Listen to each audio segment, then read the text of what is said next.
Do I have anything else to say about that stats? No. What the heck was I gonna say? It's so good. I'm so excited.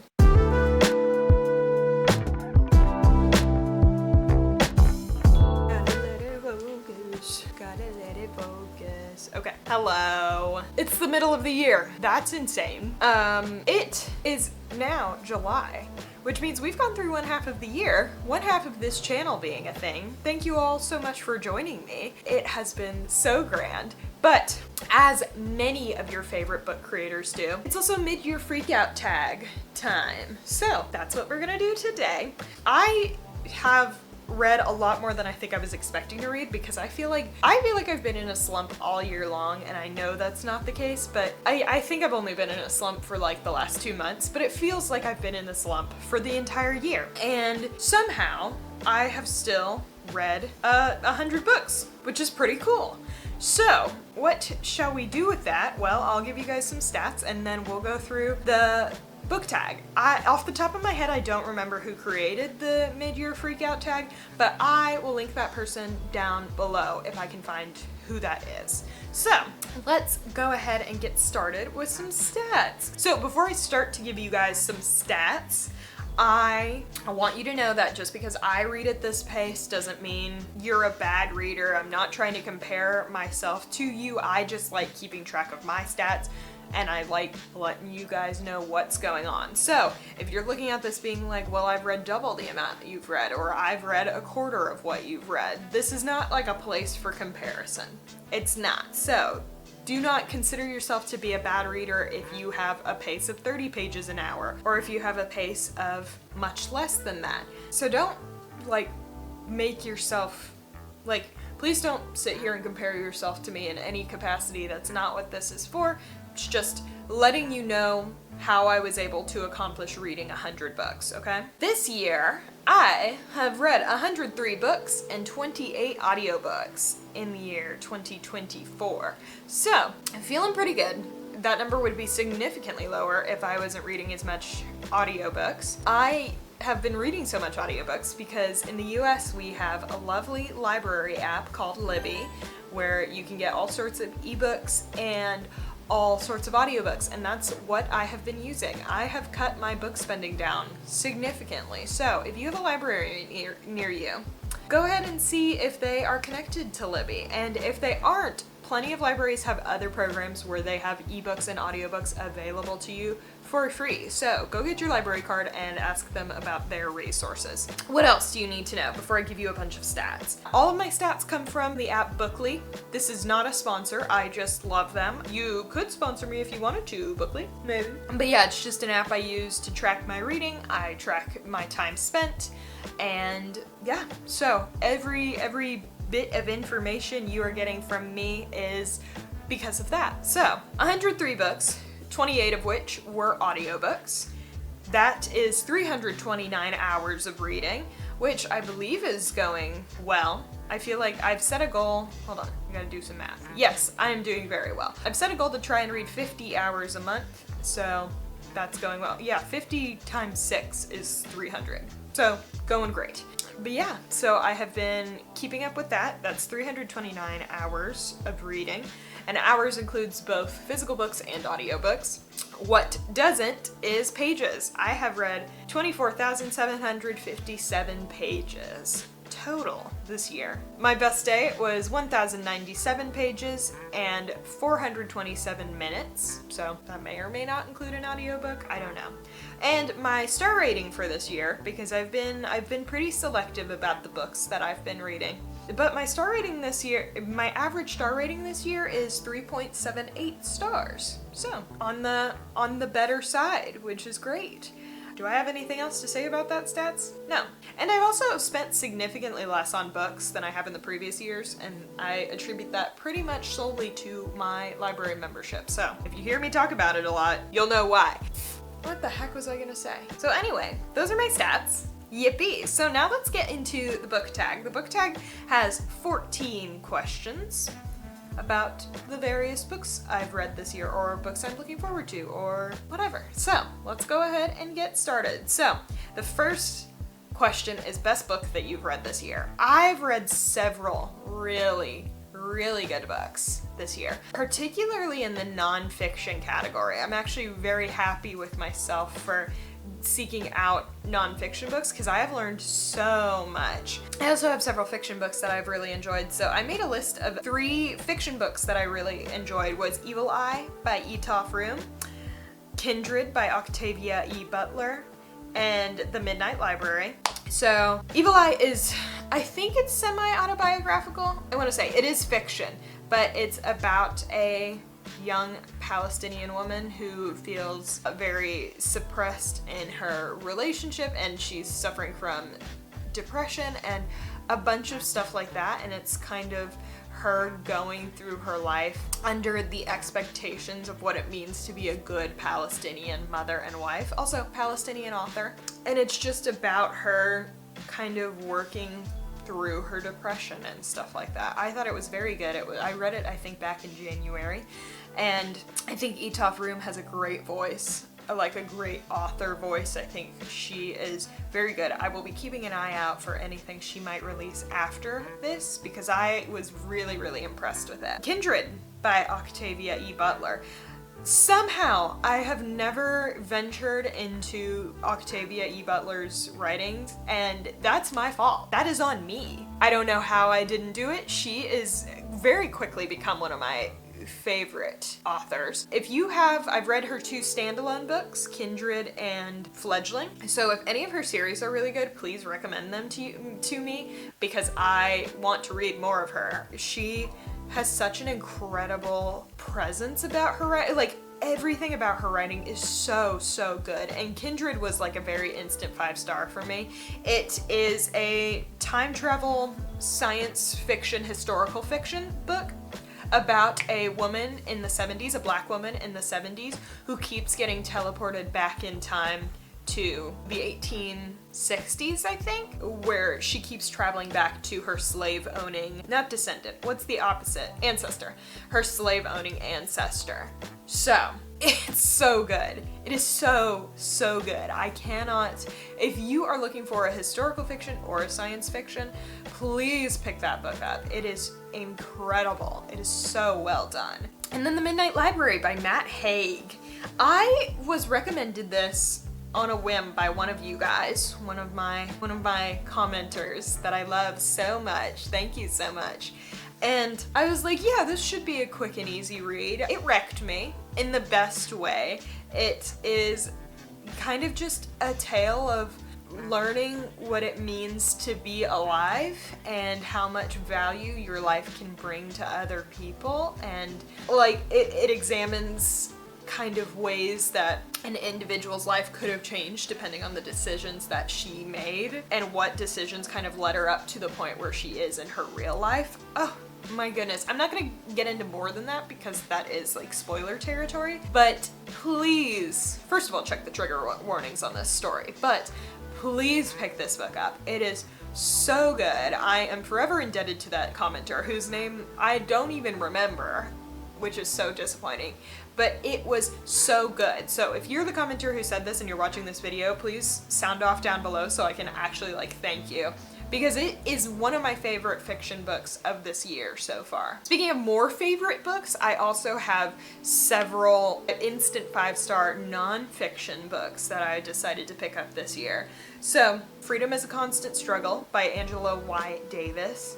This is just, if you want to learn a little bit more about the US prison system and the Palestinian state. This book came out in 2016, so it's not like so modern where it's discussing what's going on in Palestine right now, but it does discuss how the prison system in Palestine and everything like that is related, and how it's all a method of control and abuse, and how the people living in Palestine and Black Americans are constantly fighting against oppression.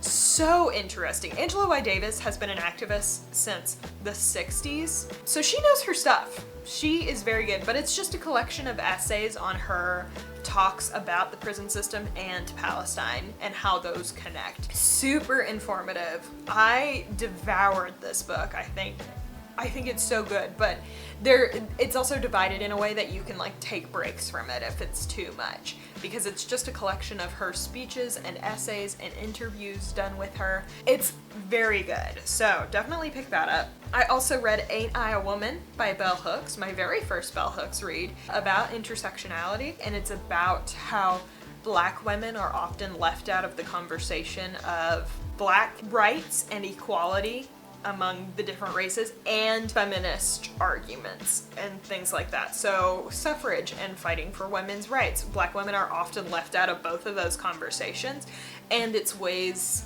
to include women like that and to be more intersectional, and why Black women definitely need to remain at the forefront of a lot of these conversations. Bell Hooks, if you're looking to learn something, Bell Hooks is the one you're gonna want to go to, because she's just incredible. I will be looking for even more of her books. I learned so much from reading both Freedom is a Constant Struggle and Ain't I a Woman, and I look forward to reading more books by them, more books about the same topic, and yeah, so definitely check that out if you are looking to be a good ally, or honestly just have your eyes opened about topics that me as a white American woman doesn't experience, or if you just aren't a Black American. So that one's really, really good. And then I also read, kind of matched up with the US prison system, I read the memoir The Sun Does Shine by Anthony Ray Hinton. And it's about a man who was falsely imprisoned for years. I want to say 30 or 40 years, and what he had to do to try and get out of that, and living life on death row and a bunch of things like that. It is so good. I wept several times in the book. But yeah, it's just kind of an inside look into the US prison system and the justice system and a lot of its faults. So definitely check that one out. Sorry to get all preachy about my favorite books. Let's talk about some of my favorite sequels. Question 2 is, what is the best sequel you've read? No just sequels from last year, but I did read multiple series that I just adored. I read the Heartstopper series for the very first time this year. So good, so sweet. It definitely had me giggling and kicking my feet. It's a graphic novel series about two young men who fall in love with each other, and it's so good.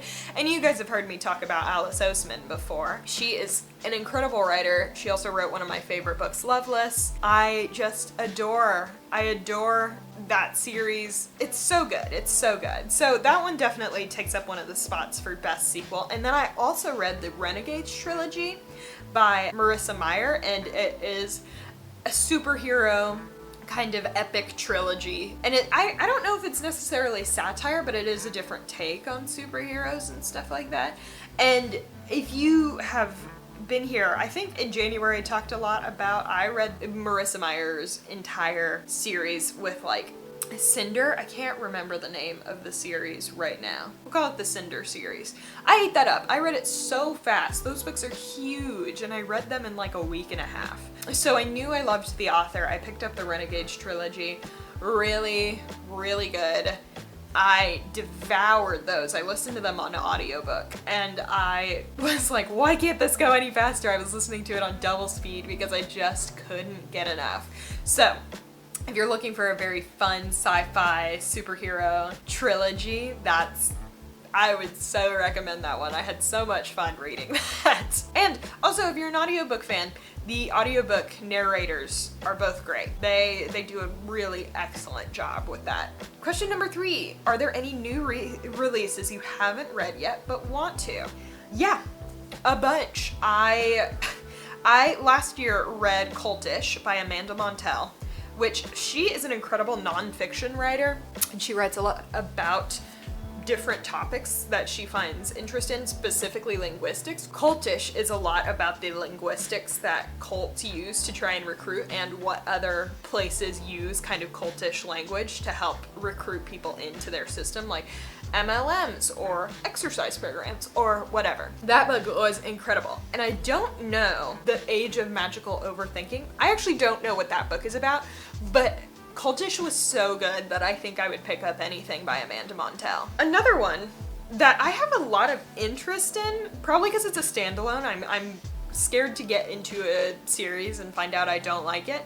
But the internet's darling, Leigh Bardugo, wrote a book called The Familiar this year, and it is a standalone, and I'm very interested in it. I would really like to read it because I also, if I enjoy it, I'd really like to get into some of her series that she's a little more well known for. I think that would be a very cool read. Another author that I just found this year that I really enjoyed, I read Cleopatra and Frankenstein by Coco Malors.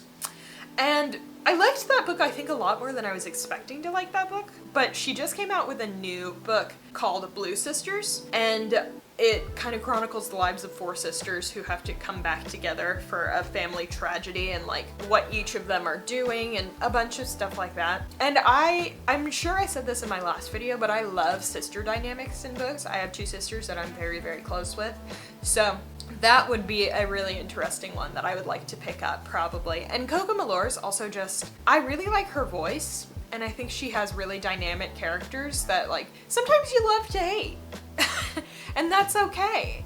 So that one will be one I am going to keep an eye out for. And then of course, another one of the internet's darlings, Emily Henry just put out a new book this year called Funny Story. I know I gotta get to that at some point. I see it pop up on my library often, so I should probably put a hold on it. But I've enjoyed several of Emily Henry's other books, so why not read her newest? And I am of the opinion that she's getting better and better with each book she publishes, so hopefully Funny Story is also going to be pretty good. I'm sure you'll hear about it if it's not. The next one, what is your most anticipated book for the second half of the year? Heartstopper Volume 6. I already talked about Heartstopper. It's the final volume though. So the story is ending. It's coming out later this year. I'm so excited. Casey McQuiston, also a favorite author. They wrote Red, White, and Royal Blue and a few others. They're putting out a new book called The Pairing. I believe they're currently on a book tour for it, and I think it is coming out next month. I think it's coming out in August. So I will be keeping an eye out for that for sure. And then this one's kind of a weird scenario because I think the book was originally published in 2020, but the copy of the book was not available until recently. I don't know the exact scenario, but I know it is getting shipped to me at the end of the month. That is Brother Song by TJ Klune. He's also a favorite author. He wrote this werewolf series, and I have not read any of them. I bought them before I set myself a firm rule for not buying any books before I've read them. And this one has been on pre-order for, I want to say, 9 months. So I'm very excited to read it.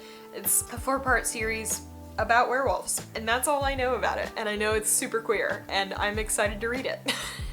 Ooh, what is your biggest disappointment? So this one is a reread. I originally read this book in middle school, and I just adored it. I thought it was great. Coming back to it as an adult is a different creature. That is Eleanor and Park by Rainbow Rowell, which is funny because I like other works by Rainbow Rowell. I'm currently reading the Simon Snow series, and I think it's great. It's so clearly written for middle schoolers who are trying to romanticize their very first high school relationship whenever they get into it. So now having a little bit more life experience outside of high school, this book is unbearable. It's good in the sense that it's pretty much exactly how I remember us behaving in middle school and high school. Us being people. Me and other people. But everything about that book is the worst thing to ever happen. And it's the girl in this book, Eleanor, is living in an abusive household, but no, the most important thing that's happening to her is her high school boyfriend, Park. It's so dramatic, and for what? Which, once again, is accurate to middle school and high schoolers, but for what? Yeah, I reread it, and I think I gave it a 2-star because it was just so unbearable, and it was one of my favorites in middle school, so I think there was just a disappointment that it wasn't as good as I remember it being, but also not really a surprise.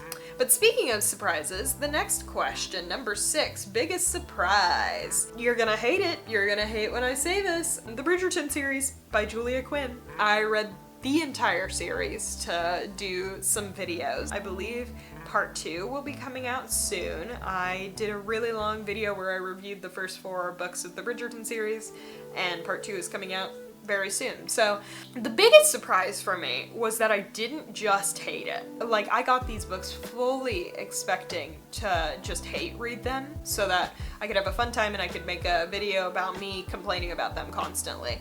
And I was pleasantly surprised. I didn't like all of them, but I really liked several of the books. They certainly weren't the worst romances that I've ever read. I just had an actually pleasant time reading them.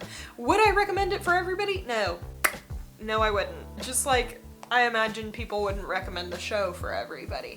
But did I personally have fun reading them? Yes, they were quick reads. They were not painful, really. Some of them were a little painful, but yeah, and I was just they were just quick and easy reads that I was surprised I enjoyed a lot of them. So, yeah. Favorite new author. Most of these are the authors of a lot of the books that I put in my favorite books category, but Olivia Butler is one, Bell Hooks is one, Etaf Room, Matt Haig. I also read 2 of Erin Morgenstern's books, The Starless Sea and the Night Circus. That's what it is. I thought it was Carnival for a second. And the Night Circus. And I enjoyed both of those books. I'll definitely be seeking out more of Erin Morgenstern's books. Also, the audiobook of The Starless Sea is very good. If you have not read it, maybe the audiobook is the way to go. Fictional crush. So I don't attach to characters that way. Maybe it's an asexual thing, I don't know. I don't attach to characters that way. But I will tell you one of my favorite romances that I've read this year was Honey and Spice by Bolu Babalola, which is about a college student who runs a radio show, and she kind of starts this little part of this radio show where she is pretend dating one of the hottest guys at the college and stuff like that. So it's kind of like a fake dating trope, but those characters had insane chemistry with each other. I really enjoyed reading it. I will probably reread it next year just to be like, was this book as good as I remember? But I had a great time reading that book. I thought it was they were well matched. I thought it was very hot. So I guess the closest thing to a fictional crush is a relationship that I really enjoyed reading, and that is it. So that's Honey and Spice by Bolu Babalola. Newest fave character. So this is a recent read. I think I just read it in May. Yeah, I think I just read it in May, but it was a murder mystery called The Sunset Years of Agnes Sharp, and it's just about kind of this old folks home. I think it's 5 retired people living together, and they go and solve a mystery together. And the found family dynamics were so cute. I had such a good time reading it. I want more books with older people. Because I had so much fun reading it. Yeah, that's all I'm gonna tell you about it, because I don't want to spoil the plot of it or anything. Was it a great mystery? No, but did the characters make up for it? Absolutely. Oh, I had so much fun. Ooh, okay, so number 10, a book that made you cry. The very first book I picked up this year was Crying in H Mart by Michelle Zauner. This book is all about grief. So entirely not surprising to me that I cried several times reading it. It is about, it's a memoir about a woman who loses her mother to stage 4 cancer, and she comes home to live with them and take care of her mom while she's going through all these treatments, and just kind of how that has impacted her life going forward since the loss of her mother. It so good, and I think Zauner has a great voice. I really liked her writing style. Yeah. So first book I read this year, off to a great start. I definitely cried the very first book I read. Instant 5-star. So good. A book that made me happy. So this is gonna be an odd one. This is gonna be a little bit of an odd duck.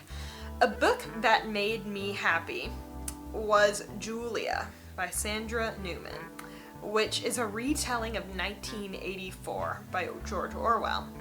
The reason this made me so happy is because I didn't care for 1984 very much. Not that it isn't a great book, it's a classic for a reason. I did enjoy it, but I think having the perspective of Julia just made it so much more interesting. It added so many more layers to the original story that, oh my goodness, it was so good. So it made me happy that it was a retelling that actually added significantly more to the original text and can also be read alongside each other. I wouldn't recommend reading Julia just by itself because it's not going to make any sense, but if you have read 1984, definitely pick up this book because it so good.